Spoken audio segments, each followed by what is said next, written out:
What is going on, YouTube people? Neo Cards and Comics there. Today, a little chat about Fanatics, our new corporate overlords in the card world. And I want to lead this off with a simple statement. Both things can be true. Fanatics is going to do some things that we like, and Fanatics is going to do a lot of things that we don't like. I think a lot of us, myself included sometimes, we get caught up on one side or the other. And really in society in general, everyone seems to want to rush to either it's always this way or it's always this way. This is either always bad, this is either always good.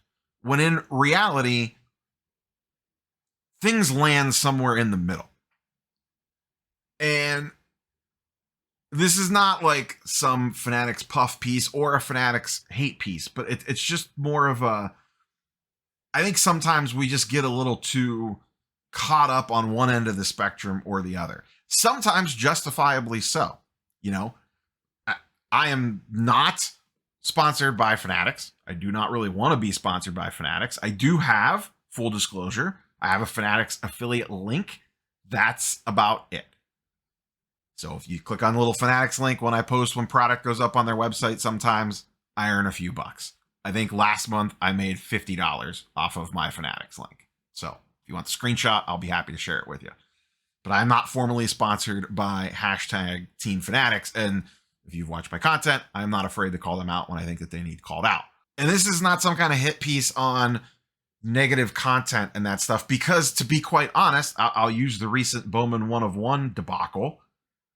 If content creators, social media, influencers, whatever, if no one talks about that, if no one makes a big fuss about it, do we think that we get this big elaborate buyback program that they rolled out? Maybe I'm naive, maybe, you know, I don't know, but I feel like the response from the community at large, everybody, whether it was the people that hardcore go at Fanatics all the time, the people that, you know, kind of run in the middle, or even the pro Fanatics people, for the most part, most of the hobby chimed in on that and was like, hey guys, what are you doing? I have to imagine that influenced them to some degree on how quickly they reacted and on how they reacted. Now, maybe they would have still done something anyways. Maybe the bounties would have been less. Maybe they would have taken more time to do it. Maybe they would have ignored it completely. The world will never know. Maybe we'll get the Marvel Comics What If issue one day covering the topic. So it's important that when these companies do something dumb, that we are sitting here ready to point at them and go, stop being stupid. But I think it's also important to recognize that they are going to do some good things. Now, some of the good things that they do, you might not like. They might not be for you. You might not be the targeted audience. And that's fine. But Fanatics has done a lot of dumb stuff. We'll go over a few of them here in a minute. But they've also done a lot of really great marketing that we have never seen before in the card world. So like I said at the top of the video, both things can be true. Fanatics can suck for the hobby and Fanatics can be good for the hobby. Both those things are 100% on the plate. Let's just run through some stuff that's happened in the last couple of years. And I'm not going to hit on every single individual thing. On the good side, MVP buyback. Fantastic program. I think it generates a lot of revenue. I think they sell a lot of boxes because of it. I think a lot of people enjoy chasing it. I know I got caught up in the hype when I bought all the hobby boxes at the National this past year. It was fun having the random stack of cards of my MVP contenders on the desk that I was always kind of shuffling around depending on, you know, when Ohtani got hurt and when Acuna cooled off and Mookie got really hot and Freddie Freeman was flirting with it for a hot second. And we still don't really know. We'll see how all that finishes up. And then go through and count those up and be able to cash that in for store credit. Fantastic program. We've never seen anything like this on this wide a scale ever. And I think it's been a huge success for them. Now, on the flip side, hey dummies, put the actual short prints in 2022 Topps Chrome. They just completely forgot to put the short prints in. There was a bunch of rage, a bunch of outcry, and they gave silver packs. It was not the best solution. I'll be honest. I think a lot of people got hosed on that one. I don't like the way that they handled it. They have to get their quality control better. There's zero excuse for it. As the overarching arc of this is, they are nailing the marketing side. Their quality control side sucks. It sucks. We've had this. We've had some other stuff that we're going to talk about. Some of the stuff they've addressed. Some of the stuff they still haven't addressed. We'll talk about that here in a minute as well. So let's not forget, they forgot to put the extended SPs in Topps Chrome Update last year. This one can kind of fall into good and bad. This is the video that I did on the new rules and restrictions for card shops. This one was pretty divisive, honestly, and I could see both sides of it. You know, I don't think it's that far out of line for Fanatics to say, hey, we want you to run an inviting card store. That is good for the hobby. On the flip side, I don't know that I want the corporate overlord dictating how someone should be running their store. Now, if you're sending them product, I guess you could, that's your right to do that. Hey, we're not going to send you stuff.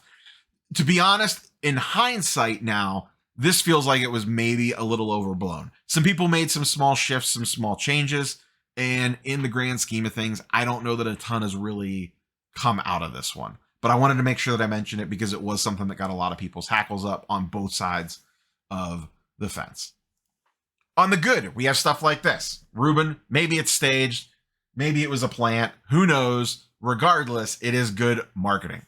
Ruben's at Burbank Sports Cards. A girl is digging through a box of Devin Booker cards.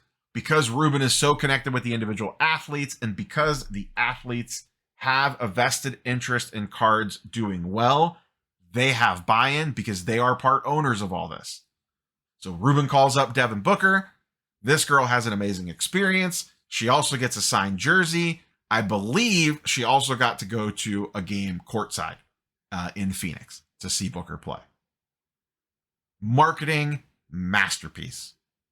Once again, might not be for you. You could probably care less that this young girl had an experience of a lifetime. To each their own. But it is genius marketing, and we have never seen anything like that before. Will it grow the hobby? I don't know. I really don't know. I don't know if it'll work or not, but that seems to be their tactic, is leveraging these marketing and experiences mixed in with athlete involvement. We'll talk more about that in a minute. On the dumb side, they still have not addressed this. And this is a problem. Dan the Cardman's done a ton of videos on this, and I'm sure other people have as well, but Dan's been kind of at the forefront of it. These were Bowman Chrome cards that were, we don't really know. Backdoor, disappeared, weren't handled correctly, forged, a lot of nonsense and shenanigans going on with these ones. And this is one that Topps and Fanatics has not addressed.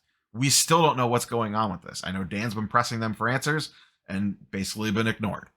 I don't know if this just hasn't got as much limelight as the duplicate one of ones are, or if they're hoping this one goes under the rug, whatever. But this is an example of, once again, going back to the quality control thing. They suck at quality control right now. I shouldn't say they suck. They're not great at it. They need to tighten things up a little bit. And maybe the 101 Superfractor thing is finally the one thing that pushes them over the edge to say, hey, we need to get on top of this. This stuff cannot happen anymore. I don't know. But this was still a big issue with these backdoored Bowman Chrome autos. Just recently, we had Topps Ripped Night this past Saturday on the good. Once again, talking about marketing. A bunch of card shops across the country did massive trade nights and events centered around it. This was the one that Card Collector 2 did. There's a few of these that we're going to cover. I sadly could not make it to this one. I really wanted to. It was his biggest trade night ever. The one thing you notice in all these, the number of kids involved. That to me is the biggest thing that's changed since the pandemic, is the amount of kids that have come into the space. I feel like there are way more young people involved in cards now than there were pre-pandemic. There's obviously a lot more people, period, full stop. But Kids seem to be really enjoying it. Now, are they enjoying it for the right reasons? I have no idea. I don't know what the right reasons are. The right reasons for everyone's going to be different. Some kids, I'm sure, are hardcore PCing stuff, and then you got the little tycoons out there, the wannabe Roth cards with their Zion cases, flipping trade up challenges, talking about comps, the whole 9 yards. I've run into those kids. They have better collections than I do in their cases. I learned a long time ago, when a kid comes up to you and says, hey, do you want to trade? Can I look in your case? Never assume anything on what you're about to flip through in that box, because I have seen it all over the years. But there are way, way, way more kids in the hobby, and we're seeing way, way more events like this. He had some Ohio State players there, but this one wasn't necessarily as athlete involved. There were some other ones. We'll get back to that in a second. This was the other one where they did the same weekend. Tom Brady showed up at New York City MLB store. Jason Tatum went down the Costa Cards and did some stuff there. And then some other athletes went to New Jersey. I forget. Kevin Hart was there. I forget who else was there at this one. But once again, look at the number of younger people / kids in these videos. That is how, once again, I don't know if it's going to work or not. That is their angle to grow the hobby. They're looking to grow it with kids going forward, the youth, and on the other side of the coin, just general sports fans. And the other thing too is when you get the kids in, you might latch on to some of the parents. Some of the parents might not be in the cards right now, but they might be like, I didn't really like cards, or I collected cards way back in the day. Oh, my kid's into it now? Sure, I'll buy a couple packs. I'll give this a whirl. And maybe it reignites that little spark from back in the day, the collecting bug. And then I think the other thing that they do want to go after hardcore is just general sports fans. You're going to see more marketing probably in stadium, in events around cards. And they're going to try to convert just regular good old fashioned sports fans that are sitting on the couch watching football into card collectors, or at least card participants, whether that's breaks, gambling, whatever the case might be. So they are going to do stuff like that. Now, on the bad, the 101 thing. We've talked about it endlessly. Huge mistake. This cannot happen. Now, they responded quickly. They responded aggressively. Was it staged? Is it all a marketing ploy? I have no idea. Maybe the whole thing's a setup and I'm just a dupe with the hook, or I'm just a fish with the hook in my mouth. Don't know. I personally don't think it was. I really don't. I think attacking the sanctity of the 101 Superfractor to use it as a marketing ploy seems like a big mistake. And last I looked, boxes are still sitting online on Topps and Fanatics' website. So if they thought that was going to move a lot of product, it clearly did not. The one thing I will ding them on this, I wish the time frame was longer. I think it expires in March or May, somewhere in there, early spring. I understand, I guess, to a need not leaving this thing open-ended, but I do feel like it should have been longer than, 6 or 8 months or whatever it is. I feel like it should have went into at least the end of 2024, maybe if not longer. Put a 2-year window on it or something. It's your guys' mistake, not ours. So we'll see how many get claimed by the time that runs out. That'll be an interesting thing to kind of check in on right before that claim runs out. But once again, this goes back to poor quality control. On the experience factor, they did the Victor Wembanyama thing, where they had Victor and everyone that had redemptions for his out of 99 fly to San Antonio, got a chance to meet him. They are once again going to continue to leverage stuff like this with athlete buy-in. And then last but not least, this one just happened. The Taco Fractor details have come out. The legendary Taco Fractors. If you have a Taco Fractor of a player that steals the first base in the World Series, you get Taco Bell for life. I saw people hating on this. We all knew that this is what it was going to be to some degree or another, that Taco Bell was going to be involved. Everyone was guessing that. Once again, I get it. It might not be for you. $15K or whatever the gift card is that they're giving out for this, that's a drop in the bucket to Fanatics. That's literally nothing. In fact, Taco Bell probably gave it to them for free for the marketing. Let's be honest. They probably paid nothing to run this other than producing the cards. Taco Bell probably paid them to do this. I would not be surprised. I don't know how corporate deals like that work, but I can't imagine that this cost them very much money at all. Probably cost Taco Bell more money than it did Fanatics. And once again, maybe it's not for you. Is it fun? Is it cool? Do some people like it? Sure. I bet you a lot of people do. Like the was it Topps Big League when they did the influencer IG follow backs. You know, if you pulled the redemption, Mike Trout would follow you on social. It's not for me. I could care less if Mike Trout follows me on social or not. But I bet you there's a kid somewhere or a collector somewhere or a super collector that would really care about that.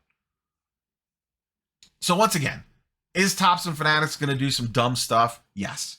Do we need to hold them accountable when they do it? Absolutely. 100%. Make the video, scream, get loud, put the negative content out there, do whatever you need to do. I'll be right there along with you if I think it's justifiable. But on the flip side, they are doing some things that are good. Now, the book is unwritten. We don't know where this story ends. Will things get better or will things get worse? I don't know. None of us do. But we're along for the ride at this point. They are the corporate overlords to some degree or another, maybe sooner rather than later, depending on how the courts rule. All we could do is do our best to hold them accountable when they screw up and hope that they fix their mistakes to some degree. Are they going to do all of them? Probably not. We'll never be happy. But we also need to realize that they are doing some pretty okay things out there too. We'll see what happens to the price of boxes. We'll see how they price football cards once we get licensed Topps Chrome, how that compares to Prism, all that other nonsense in the future. But just remember, both things can be true. They could be terrible for us. They could also be good for us. That's all I got for you, boys and girls. Peace.